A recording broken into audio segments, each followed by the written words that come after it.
Hello everyone, once again welcome back to my channel. In the last classes we have studied chapter 2 of class 10th, that is polynomials, and I hope you guys have already solved all the questions related to the polynomials. And today we are going to study chapter 3 of class 10 mathematics, that is pair of linear equation in two variable. तो इस chapter का basics concept क्या है उस चीज़ को पहले समझेंगे, उसके बाद हम लोग एनसीईआरटी का एक्सरसाइज को भी देखेंगे। ठीक है, तो ध्यान से आप लोग हमारे साथ जुड़े रहें और ध्यान से पढ़ें। ठीक है, pair of linear equation in two variable. Pair means क्या हो गया? टू। लीनियर का मतलब समझाए थे लास्ट क्लासेस में, हमने बताया था कि जिसकी कोई भी इक्वेशंस जिसका डिग्री 1 होता है उसको क्या बोलते हैं? Linear equations. Already you no two variables means जिसमें दो वेरिएबल्स आएंगे। ठीक है, वेरिएबल किसको बोलते हैं? जिसका वैल्यू फिक्स्ड नहीं होता है, एक्स वाई जेड कुछ भी, ये सब क्या है? वेरिएबल, उसका वैल्यू फिक्स नहीं है। कांस्टेंट क्या होता है? जिसका वैल्यू फिक्स है। ठीक है, तो यहाँ एक एग्जांपल देकर हम आपको समझाते हैं। लीनियर इक्वेशन बोलेंगे, जैसे मान लीजिए X plus Y is equal to 10। ये क्या एक लीनियर इक्वेशन है क्योंकि इसका डिग्री कितना है? 1 है। ठीक है, और इसमें दो वेरिएबल है, इसीलिए ये क्या हो गया? Linear equation in two variable. अगर एक और इक्वेशन हम लिख दें X minus Y is equal to 5, right, तो इस दोनों को हम लोग क्या बोल सकते हैं? Pair of linear equation in two variable. Pair means जोड़ा, मतलब यहाँ दो इक्वेशंस आ गया और दोनों का जो है डिग्री जो है कितना है? 1 है, और वेरिएबल भी कितने इसमें? 2 है, इसीलिए इसको बोल सकते हैं pair of linear equation two variables. That is why यहाँ क्या है? चैप्टर्स का नाम क्या है? Pair of linear equation. ठीक है, तो इस चीज़ को ध्यान देंगे। तो यहाँ समझने वाली बात क्या है? जनरल इक्वेशन इसका देखा जाए pair of linear equation two variable का, तो इस फॉर्मेट में आपको मिलेगा a1x plus b1y plus c1 is equal to 0, a2x plus b2y plus c2 is equal to 0। ठीक है, तो ये a1x b1y c1 जो यहाँ है, a1 a2 b1 b2 c1 c2, ये नॉन जीरो। ठीक है, ये ज़ीरो नहीं हो सकता है। अगर ज़ीरो डालेंगे तो ये वैल्यू ज़ीरो हो जाएगा, तो वेरिएबल यहाँ बचेगा ही नहीं। सो हमारा जनरल फॉर्म अगर बात किया जाए तो इस फॉर्मेट में मिलेगा। अब यहाँ इस चैप्टर्स में जो हम लोग को जानना है वो जानना क्या है कि how we will able to find out the value of variables in these equations. तो ऑलरेडी यू नो, आप जानते हो, जैसे एक equation x plus 5 is equal to 0 आपको मिलता है, तो एक सिंगल इक्वेशन है यहाँ। ठीक है, इस सिंगल इक्वेशन में एक वेरिएबल है, तो आप इजीली इसको सॉल्व करते हो। क्या करते हो? इस 5 को उठा के उधर ले जाते हो, that is x equal to -5। तो एक इक्वेशन एक वेरिएबल, तो आप वैल्यू निकाल लिए आसानी से। अगर आपको हम यहाँ से बोलें कि x plus Y is equal to 5, अब बताइए यहाँ x और y का वैल्यू क्या है, तो आपको बताना थोड़ा सा दिक्कत होगा। आप यहाँ x और y का वैल्यू अलग अलग लेके सेटिस्फाई कर सकते हैं। x का वैल्यू आप 1 ले लो, y का वैल्यू 4 ले लो, तब 5 आ जा रहा है। इसका -2 ले लो, इसका आप ले लो, इसको कितना लेना पड़ेगा? 7 लेना पड़ेगा, तो ये -2 7 पे भी सेटिस्फाई कर रहा है। तो इस तरह से आप क्या है, बहुत सारे नंबर्स को लेकर सेटिस्फाई करवा सकते हैं। लेकिन अगर ये जनरल इक्वेशंस का बात करें, इस फॉर्मेट में एक इक्वेशन यहाँ x minus Y is equal to 5 दे दे और बोले कि ये दोनों इक्वेशंस में आप x और y का वैल्यू बताइए जो ये दोनों इक्वेशन को सेटिस्फाई करना है, तो इस स्थिति में, इस सिचुएशंस में क्या होगा? आपको प्रॉब्लम फेस होगा। ठीक है, जैसे 1 यहाँ 4 पुट किया तो 5 आ गया, आप यहाँ पुट करो 1 माइनस 5, ये तो 5 नहीं हो रहा, ये कितना हो जा रहा है? -3 हो जा रहा है। तो इस कंडीशंस में ये आप जो सोच रहे हो वैल्यू को यहाँ पुट कर रहे हो, वो वैल्यू नहीं आ रहा है। तो इस सिचुएशन से बचने के लिए यही चीज़ को जानना है कि हमें x और y का वैल्यू कैसे निकलेगा। लीनियर इक्वेशंस टू वेरिएबल्स जब हमें दिया रहेगा, दो इक्वेशंस दिया रहेगा, तो उसका वैल्यू कैसे निकालेंगे? तो इसका वैल्यू निकालने के लिए यू हैव 2 मेथड्स। ठीक है, आपके पास कितने मेथड्स हैं जो पढ़ना है आपको इस चैप्टर्स में? That is, one is graphical method and second is algebraic method. Okay, algebraic method. अब ये ग्राफिकल मेथड, अलजेब्रिक मेथड, आप फर्दर इसको यहाँ आपको 3 प्रोसेस देखना है, 3 मेथड देखना है। That is substitution method, second is elimination method, और third is cross multiplication method. ठीक है, ये 3 मेथड अलजेब्रिक मेथड में देखना पड़ेगा, सब्स्टिट्यूशन, एलिमिनेशन और क्रॉस मल्टीप्लिकेशन। फर्स्ट हम लोग ग्राफिकल मेथड को देखेंगे। तो ग्राफ ड्रॉ करना आप लोग को तो पहले से आ रहा है, राइट? तो उसको थोड़ा सा एक बार क्या करते हैं, देखते हैं क्या होता है, कैसे होता है। ठीक है, तो फर्स्ट जो ग्राफिकल मेथड है ग्राफिकल मेथड। इसमें क्या है, जैसे आपके पास मान लीजिए x plus Y equal to 10, एक equation x minus Y equal to 10 है, ये दो इक्वेशंस आपको दिया हुआ या x और y का वैल्यू निकालना है ग्राफिकल मेथड्स। तो क्या करेंगे, आप क्या करते थे, ऐसे x और y for equation x plus Y equal to 10, x जब वैल्यू हम लोग 0 कंसिडर करेंगे तो y का वैल्यू कितना हो जाएगा, इस चीज़ को लिख के करेंगे आप, लेट x इक्वल टू 0 तो y इक्वल टू 10, y जब 0 करेंगे कंसिडर तो x का वैल्यू कितना हो जाएगा 10, मतलब ये कंसिडर किए तो ये 10 हुआ, ये 0 किए तो ये 10 हुआ। मीन्स यहाँ से आपको कोऑर्डिनेट क्या मिल गया, 0,10 एंड 10,0। ये फर्स्ट इक्वेशन के हुआ। सेकेंड इक्वेशन के लिए आप इसी तरह से निकाल लेंगे x minus Y equal to 10, ये एक्स वाई, इसमें भी आप कंसिडर करो, अगर 0 कंसिडर करते हो तो minus Y equal to 10, that is ये 0 किया तो ये -10 आया। y अगर 0 कंसिडर करते तो x का वैल्यू 10 होगा, ये 0 तो ये 10 हो गया, राइट। तो यहाँ से कोऑर्डिनेट जो मिला वो मिला 0, -10 एंड 10,0। अब ये जो कोऑर्डिनेट मिला, इस कोऑर्डिनेट को आप क्या करेंगे, ग्राफ पेपर्स में ड्रॉ करेंगे, राइट, ग्राफ में। तो ग्राफ यहाँ बना लेते हैं, इस चीज़ को ध्यान से देखिए ना, राइट। ये X axis and this is Y axis, ये ओरिजिन हो गया 1 2 3 4 5 6, लेट इट बी 10, राइट। इधर से ये 10 हो जाएगा, इधर से -10, इधर से -10, ठीक है। तो 0,10, ये एक्स एक्सिस का 0, वाई का 10, मतलब ये कोऑर्डिनेट जो होगा आपका यहाँ होगा 0,10, ठीक है। और ये जो हो जाएगा आपका यहाँ 10,0। ये दोनों लाइन को क्या करेंगे, ऐसे मिला देंगे, इसका इक्वेशन का नाम लिख देंगे, that is x plus Y equal to 10, ठीक है। इस तरह से इसी कोऑर्डिनेट को खोजेंगे, 0,-10 मतलब x का 0, y का ये, मतलब ये वैल्यू कितना कहाँ हो जाएगा आपका, यहाँ पे हो जाएगा 0,-10 and this 10,0, that is obviously ये पॉइंट यहाँ होगा 10,0, राइट। अब इसको क्या करेंगे, ऐसे अच्छे से ज्वाइन करेंगे इसको, ये ऐसे ज्वाइन कर दिए, right, that is x minus Y equal to 10। अब दोनों ज्वाइन करने के बाद एक पॉइंट जहाँ मीट हो रहा है दोनों लाइंस, ठीक है, तो मीट जहाँ हो रहा है ये यही मीट हो रहा है, तो वो जो मीटिंग पॉइंट होगा, राइट, वो वहाँ से हमको वैल्यू मिलेगा x और y का। यहाँ मीट कर रहा है, मतलब यहाँ का कोऑर्डिनेट कितना है 10,0, मतलब ये x का वैल्यू 10 है और y का वैल्यू कितना है 0। तो आपको इस इक्वेशंस में x का वैल्यू पता चल गया कितना 10 और y का वैल्यू 0। ये ग्राफिकल मेथड से ऐसे सॉल्व करके आप निकाल सकते हो। अच्छा ठीक है, ये हम ऐसा इक्वेशंस लिए, कुछ और इक्वेशंस आपको मिले और मान लो ग्राफ ड्रॉ किए और इस तरह से मिल जाए, ठीक है, तो यहाँ मीट किया तो यहाँ से हम परपेंडिकुलर ड्रॉ कर लेंगे, इसका परपेंडिकुलर, तो यहाँ जो पॉइंट है ये x का वैल्यू बताएगा और ये y का वैल्यू बताएगा, ठीक है, इस तरह से आप निकाल सकते हो। अच्छा एक बात और यहाँ आपको समझने का ज़रूरत है, ठीक है, कभी कभी आपको इक्वेशंस ऐसे मिलेंगे, ठीक है, ध्यान से देखिए, बता रहे हैं 3 कंडीशंस में मिल सकता है। एक तो आपका यहाँ क्या हुआ, ग्राफ ड्रॉ किए और इंटरसेक्टिंग लाइन मिला, intersecting lines means graph draw किए, ये 2 पॉइंट पे कहीं ना कहीं इंटरसेक्ट किया एक पॉइंट पे, राइट। दूसरा हो सकता है कि इंटरसेक्टिंग ना मिले, पैरेलल लाइन मिले, या तो फिर क्या बोलेंगे उसको, कॉन्साइड करें आपस में, कॉन्साइड ईच अदर, मीन्स आप ग्राफ ड्रॉ किए, एक लाइन ये ड्रॉ किए, दूसरा लाइन भी इसी पे आ गया, ठीक है, तो इस कंडीशन में क्या होगा। तीसरा कंडीशन हो सकता है पैरेलल लाइन, पैरेलल लाइन आ सकता है आपको, एक है किए दूसरा ऐसे लाइन आ गया, तो इस कंडीशन में क्या कैसे क्या समझेंगे ना, ये कंडीशन में तो आपको इसको परपेंडिकुलर ड्रॉ करेंगे एक्स एक्सिस पे और वाई एक्सिस पे, तो आपको पता चल जाएगा ना कि एक्स और वाई का वैल्यू क्या है। लेकिन ये दोनों कंडीशन में क्या समझेंगे हम लोग, है ना, इसको ध्यान दीजिए आप। इस कंडीशन में आपका x का वैल्यू 1 ही मिलेगा और y का वैल्यू भी 1 मिलेगा, इसीलिए इस कंडीशन को बोला जाता है यूनिक सॉल्यूशन। क्या बोला जाता है, यूनिक सॉल्यूशन, एकदम याद रखेंगे। यूनिक सॉल्यूशन कब होगा, जब लाइन जो है, ग्राफ जो है इंटरसेक्टिंग लाइंस होगा। इंटरसेक्टिंग मीन्स एक पॉइंट पे इंटरसेक्ट किया, हम लोग परपेंडिकुलर ड्रॉ कर लिए एक्स एक्सिस पे, वाई एक्सिस पे, एक्स और वाई का वैल्यू निकल गया, एक वैल्यू मिला, इसलिए यूनिक सॉल्यूशन बोला गया, ठीक है।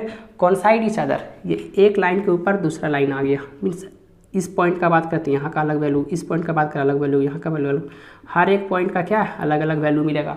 मीन्स इसमें क्या होगा, बहुत सारा सॉल्यूशन मिल सकता है हमको, दो इक्वेशन जो हमें दिया हुआ है उसका ग्राफ ड्रॉ करें, कॉन्साइड करें अगर लाइंस, तो मैनी सॉल्यूशंस में निकलेगा, इसीलिए इसको बोला जाता है इनफाइनाइटली मैनी सॉल्यूशन। ओके, और इस कंडीशंस में देखिए कहीं भी क्या कर रहा है, इंटरसेक्ट नहीं कर रहा है, ये पैरेलल चला जा रहा है, तो एक्स और वाई का वैल्यू नहीं मिलेगा यहाँ से हमें, तो इसमें क्या लिखते हैं हम लोग, नो सॉल्यूशन। इसको एकदम याद रखना है, ठीक है। तीनों कंडीशंस को आप ग्राफ ऐसे ड्रॉ कर रहे हैं तो यूनिक सॉल्यूशंस, इंटरसेक्ट कर रहा है तो इसमें अगर कॉन्साइड कर रहा है तो इन्फिनिटली मैनी सॉल्यूशन, और अगर पैरेलल चला जा रहा है तो नो सॉल्यूशन। अच्छा, एक चीज़ और यहाँ जानने के बात है कि सिस्टम्स है ना, तो ये दोनों सिस्टम जो होता है, ये दोनों सिस्टम जिसमें एटलीस्ट वन सॉल्यूशन निकले, कम से कम एक सॉल्यूशन जिसमें आए, एक्स और वाई का वैल्यू निकले, वो कंसिस्टेंट सिस्टम कहलाता है। क्या चीज़, कंसिस्टेंट सिस्टम। और जिसमें एक भी सॉल्यूशन नहीं निकले वो इनकंसिस्टेंट कहलाएगा, इनकंसिस्टेंट, ठीक है। कंसिस्टेंट क्या होगा, जिसमें एक यूनिक सॉल्यूशन या तो इन्फिनिटली मैनी सॉल्यूशन मिल जाए, और ये पैरेलल में नो सॉल्यूशंस, ठीक है। अच्छा, एक यहाँ भी जनरल इक्वेशन जो हम लोग लिखे थे, ध्यान दीजिए थोड़ा सा, a1x plus b1y plus c1 is equal to 0 and this is a2x plus b2y plus c2 is equal to 0। यहाँ से थोड़ा सा आप अलजेब्रिक में जा रहे हैं हम लोग ना, ये ग्राफिकल पार्ट तो हुआ, थोड़ा सा अलजेब्रिक को हम ला रहे हैं। ये कंडीशंस अगर आपको ऐसा कंडीशंस कभी मिले, यहाँ a1 by a2 is not equal to b1 by b2, ऐसा कंडीशन, मतलब यहाँ का वैल्यू और यहाँ का वैल्यू और ये वैल्यू अगर बराबर नहीं आता है तो ये इंटरसेक्टिंग लाइंस बताएगा और यूनिक सॉल्यूशन बताएगा, एकदम याद रखिए इस चीज़ को, ठीक है। ये तीनों रिलेट करिएगा। और अगर इसमें a1 by a2 is equal to b1 by b2 is equal to c1 by c2, तो इसमें क्या होगा, इन्फिनिटली मैनी सॉल्यूशन हो जाएगा, ठीक है। और नो सॉल्यूशन का बात करें तो a1 by a2 is equal to b1 by b2 is not equal to c1 by c2। ये कंडीशन जब आएगा तो आपका no solution, that is parallel line. तो इस चार्ट को अच्छे से ध्यान रखिए, एक एक्सरसाइज इसी पे पूरा डिपेंड है ना। ग्राफिकल के लिए क्या हुआ, ग्राफ ड्रॉ किए, एक पॉइंट पे इंटरसेक्ट किया तो क्या कहलाया हमारा, इंटरसेक्टिंग लाइन, उसको यूनिक सॉल्यूशन बोले हैं, उसको कंसिस्टेंट सिस्टम भी बोल सकते हैं। अगर लाइन कॉन्साइड किया ग्राफ में तो इन्फिनिटली मैनी सॉल्यूशंस, वो भी क्या कहलाएगा हमारा, कंसिस्टेंट सिस्टम कहलाएगा। अगर पैरेलल लाइन ड्रॉ हुआ तो नो सॉल्यूशन, वो इनकंसिस्टेंट कहलाएगा, ठीक है। इक्वेशन जो है अगर उसको a1 by a2 is not equal to b1 by b2 है तो हम लोग उसको क्या बोलेंगे, unique solution. a1 by a2 is equal to b1 by b2 is equal to c1 by c2 है तो क्या कहलाएगा हमारा, इन्फिनिटली मैनी सॉल्यूशन। और a1 by a2 equal not is equal to b1 by b2 is not equal to c1 by c2 है तो क्या कहलाएगा हमारा, no solution, that is parallel line, ठीक है। ये आपको याद रखना है, ओके। तो ये हमारा सिस्टम हो गया। और ग्राफ से कैसे हम लोग एक्स और वाई का वैल्यू निकालते हैं वो तो पता चल गया आपको, ये ग्राफिकल मेथड था, ठीक है। अब आप एनसीईआरटी खोलिए एक बार, एक्सरसाइज देखिए, है ना। एक्सरसाइज आप 3.1 खोलिए ना, 3.1 एक्सरसाइज खोलेंगे तो यहाँ आपको करना क्या है, 3 क्वेश्चन आपके पास, ये आपका क्या है, इक्वेशन फ्रेम करना है, सिर्फ इक्वेशन बना के छोड़ देना, आपको सॉल्व नहीं करना है इसको, ठीक है। फिर आप आगे एक्सरसाइज 3.2 खोलिए। 3.2 में फर्स्ट क्वेश्चन जो है उसमें क्या है, प्रॉब्लम दिया हुआ है, उसका ग्राफ बनाइए और ग्राफिकली सॉल्व करना है। इक्वेशन बना लेंगे पहले, जैसे आपका फर्स्ट क्वेश्चन जो है देखिए हम बता रहे हैं, 10 student of class 10 took part in mathematics use. Total मान लेते हैं कि if the number of girls is 4 more than the number of boys, find the number of boys and girls who took part in the quiz. आप मान लो कि boys को x मान लिए, गर्ल्स को y मान लिए, टोटल कितना है 10 है, that is x plus Y equal to 10। एक इक्वेशन हो गया। दूसरा बोल रहा है कि number of girl is 4 more than the number of boys, ठीक है। तो नंबर ऑफ बॉय x माने हैं, ठीक है, और नंबर ऑफ गर्ल y माने हैं, तो y का जो बोल रहा है, मतलब गर्ल्स का जो नंबर है बोल रहा है इससे कितना ज़्यादा है, 4 ज़्यादा, तो आप 4 ऐड कर दिए इसमें, that is y minus X equal to 4। ये दूसरा इक्वेशन। ये दोनों इक्वेशन का आप ग्राफ बनाइए, सॉल्यूशन निकालिए। एक्स एक्सिस पे देखिए कहाँ कट रहा है, वो x निकल जाएगा, x जो निकलेगा वो नंबर ऑफ बॉयज़ होगा, फिर number of girls y axis वाला निकल जाएगा, या तो आप इक्वेशन में बैठा दीजिए, वैल्यू निकाल दीजिए, ठीक है। सेकंड नंबर पे आपको क्या करना है, कंपेयर करना है a1 by a2, b1 by a2, c1 by c2, और बताना है कि ये पैरेलल लाइन होगा कि इंटरसेक्टिंग लाइन होगा या कोइंसिडेंट होगा, ये चीज़ को बताना है आपको। तो आप पहला क्वेश्चन जो है उसको ध्यान से देखिए, 5x minus 4y plus 8 is equal to 0 and this is 7x 6y minus 9 is equal to 0। तो यार देखिए a1 का वैल्यू कितना है 5, a2 का वैल्यू कितना है 7, ये वाला a1 a2, b1 का वैल्यू आपका हो गया -4 एंड b2 का वैल्यू 6 हो गया and c1 is equal to 8, c2 is equal to -9। तो आप यहीं देख सकते हैं a1 बाई a2 ये वैल्यू जो है ये वैल्यू के बराबर नहीं है, ये वैल्यू ये कंडीशंस पे जा रहा है। तो ये कंडीशन पे जब जा रहा है a1/2 not equal to b1/b2 तो ये क्या कहला है, यूनिक सॉल्यूशन कहला रहा है। यूनिक सॉल्यूशन में क्या होता है, इंटरसेक्टिंग लाइन होता है, यूनिक सॉल्यूशन इंटरसेक्टिंग लाइन, ये लिख देना आपको, ऐसे करके आपको चेक करना है और लिखना है, ठीक है। सेकंड नंबर पे। थर्ड नंबर पे फिर से कंपेयर करना है a1/2 b1/2 ऐसा ही, और बताना कि कंसिस्टेंट है और इनकंसिस्टेंट है। तो ठीक है, आपका यूनिक सॉल्यूशन और इन्फिनाइटली मैनी सॉल्यूशन आ रहा है तो कंसिस्टेंट होगा, और अगर पैरेलल लाइन वाला कंडीशन आ रहा है that is a1/2 is equal to b1/2 is not equal to c1/c2 तो वो इनकंसिस्टेंट होगा। सिंपल सी बात है। क्वेश्चन नंबर 4 में भी आपको ग्राफ ड्रॉ करना है, ग्राफ नहीं ड्रॉ करना है, आपको कंसिस्टेंट और इनकंसिस्टेंट बताना है। 5th 6th 7th आप ग्राफ बनाइए, सॉल्व करिए इक्वेशन बना के, ठीक है। ये आपका ग्राफिकल पार्ट से इतना था, ठीक है। दोनों एक्सरसाइज को सॉल्व करिए। आगे जो है हम लोग देखेंगे अलजेब्रिक। आगे हम लोग को क्या देखना है, फर्स्ट पार्ट हम लोग ग्राफिकल मेथड्स को अच्छे से देख लिए। ग्राफिकल मेथड्स में हम लोग क्या देखें, कैसे हम लोग सॉल्यूशन निकालेंगे एक्स और वाई का ग्राफ ड्रॉ करके। वहाँ हम लोग 3 कंडीशंस को देखें, वो कंडीशंस आप अच्छे से एक बार पीछे जाके देख सकते हैं। फिर उस कंडीशन को देखने के बाद हम लोग वहाँ क्या किए, हम लोग कंपेयर करना सीखे, a1/2 b1/2 ये सब करना सीखे। फिर अब हम लोग को दूसरा जो सॉल्यूशन मेथड है वो क्या है, अलजेब्रिक वाला है ना, अलजेब्रिक मेथड, राइट। तो अलजेब्रिक मेथड में आपको फर्स्ट नंबर जो है क्या है, सब्स्टिट्यूशन, सेकंड जो है वो है एलिमिनेशन, और थर्ड जो है वो है क्रॉस मल्टीप्लिकेशन, राइट। तो सब्स्टिट्यूशन पहला हम लोग देखेंगे। सब्स्टिट्यूशन बोलने से ही क्या समझ में आता है, सब्स्टिट्यूट करना मतलब किसी का वैल्यू निकाल के किसी दूसरे इक्वेशन में बैठाना। सब्स्टिट्यूट करना मतलब किसी के प्लेस पे आना, राइट। तो कैसे करते हैं देखिए, एक एग्जांपल नंबर फर्स्ट आप देखिए, सब्स्टिट्यूशन मेथड, राइट। इसमें करना क्या है देखिए, मान लिए x + y = 10 है and next second equation is x + x - 2y = 5, ये ठीक है। इसमें हमें x और y की वैल्यू निकालनी है। तो आप क्या करो, यहाँ से equation first, this is equation second. Equation first से आप किसी का वैल्यू x का या तो y का, जिसकी मर्जी आप निकाल लो सब, उसके बाद सेकेंड इक्वेशन में पुट कर दो। हम यहाँ से x का वैल्यू निकाल लेते हैं, y को उधर ले जाते हैं, तो ये कितना बराबर, 10 - y के बराबर हो जाएगा। ये इक्वेशन थर्ड मान लेंगे। Now will write putting equation 3 in equation 2, इसमें पुट करेंगे। ऐसा नहीं कि आप उसका वैल्यू फर्स्ट से निकाल रहे हो और फर्स्ट में ही पुट कर रहे हो, ये नहीं करना है।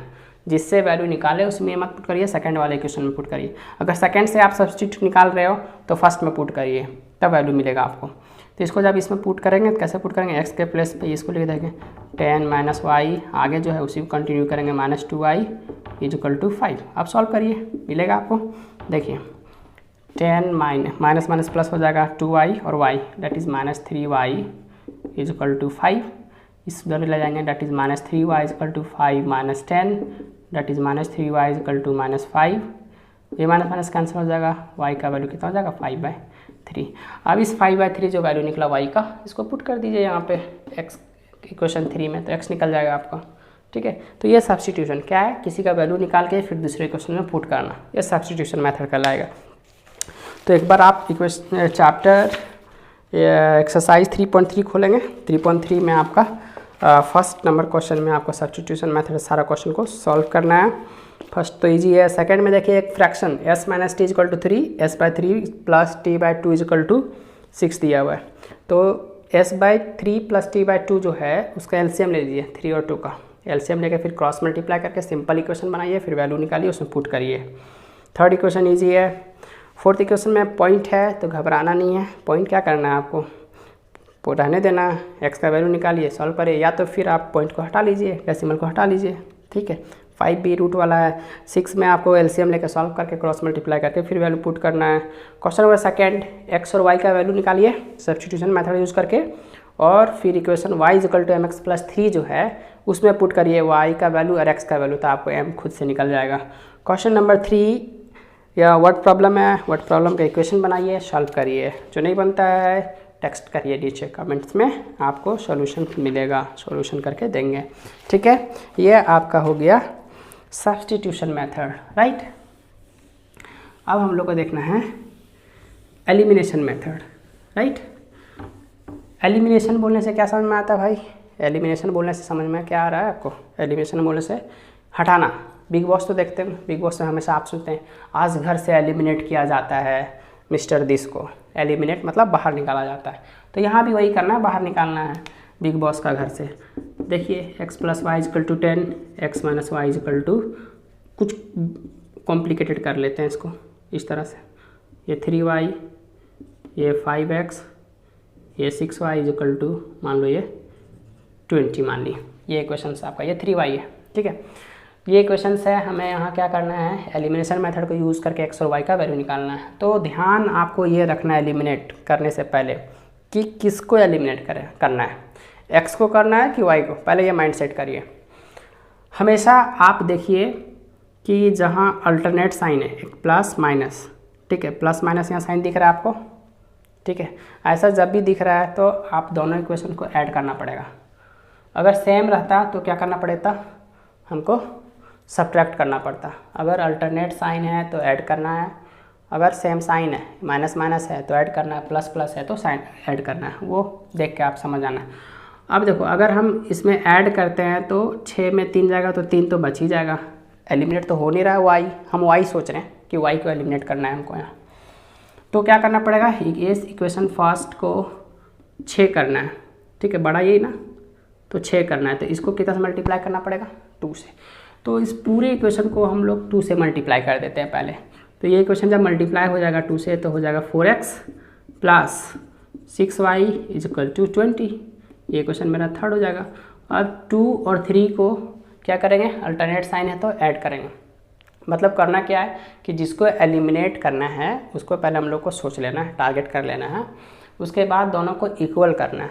कैसे करेंगे इक्वल, इक्वेशन को मल्टीप्लाई करके, कोई भी नंबर से आप मल्टीप्लाई करिए, कोई दिक्कत नहीं, बराबर आना चाहिए सिर्फ। जब बराबर आ जाए उसके बाद आपको क्या करना है, या तो ऐड या तो सब्ट्रैक्ट करके उसको एक को हटाना है। अगर अल्टरनेट साइन मिले तो आपको ऐड करना है, अगर सेम साइन मिल रहा है तो सब्ट्रैक्ट करना है, ठीक है। आप इसको ऐड कर दो, यहाँ लिखना भाई एडिंग 2 और 3, तो ऐड करेंगे तो यह कैंसिल हो जाएगा, 5 और 4 9x हो जाएगा, और ये कितना हो जाएगा आपका 40 हो जाएगा। तो x का वैल्यू आपका हो जाएगा 40 ये 9 इधर चला जाएगा, डेट इज़ 9, तो x का वैल्यू निकल गया। अब कोई भी सा इक्वेशन में आप पुट कर दिए इसको, y निकल जाएगा। ये एलिमिनेशन बहुत आसान प्रोसेस। करना क्या था, 2 इक्वेशंस मिला, दोनों इक्वेशंस में पहले हमको जिसको एलिमिनेट करना है उसको बराबर करना है। जैसे यहाँ 3y था, यहाँ 6y था, बराबर नहीं था, एलिमिनेट नहीं हो सकता था, तो हम 3 को 6 बनाएं। कैसे बनाएं, इस पूरे इक्वेशन को 2 से मल्टीप्लाई कर दिए तो अब 6 आ गया, 6 आ गया तो बराबर हो गया। उसके बाद इसको अल्टरनेट साइन था इसलिए ऐड कर दिए, ठीक है, ऐड किया तो खुद से वो ख़त्म हो गया, माइनस प्लस माइनस होता है, 6 में 6 गया ख़त्म हो जाएगा। फिर ये बच गया, आगे सॉल्व कर दिए, x निकल गया, y निकल गया, ठीक है। तो आगे आप एक्सरसाइज NCERT का 3.4 खोलेंगे। क्वेश्चन नंबर 4 में ऐसा ही सारा एलिमिनेशन मेथड से सॉल्व करना है। क्वेश्चन नंबर 2 जो है उसमें आपको इक्वेशन बनाना है और एलिमिनेशन मेथड से सॉल्व करना है, ठीक है। इसको सॉल्व करिए, जो नहीं सॉल्व हो रहा है आप कमेंट बॉक्स में क्वेश्चन नंबर लिखिए, हम आपको सॉल्व करके देते हैं। नहीं तो फिर हम ट्राई करते हैं कि इस एक्सरसाइज का 3.1, 2 और 3 और 4 तक आ गए ना हम लोग। तो इसका सारा सॉल्यूशन हम PDF बना के एक बार नीचे डिस्क्रिप्शन लिंक में डालने का कोशिश कर रहे हैं, ठीक है। अगर होता है तो ठीक है, नहीं तो आप कमेंट करो, हम सॉल्यूशंस तुमको अवेलेबल कराएंगे, राइट। आगे का जो क्रॉस मल्टीप्लिकेशन है और रिड्यूसिबल फॉर्म है उसका, है ना, कि आगे बताएंगे रिड्यूसिबल फॉर्म में कैसे हम लोग कन्वर्ट करेंगे और फिर उसको सॉल्व करेंगे नेक्स्ट क्लास में, ओके, ठीक है। इतना तक करिए आप, थैंक यू, ठीक है।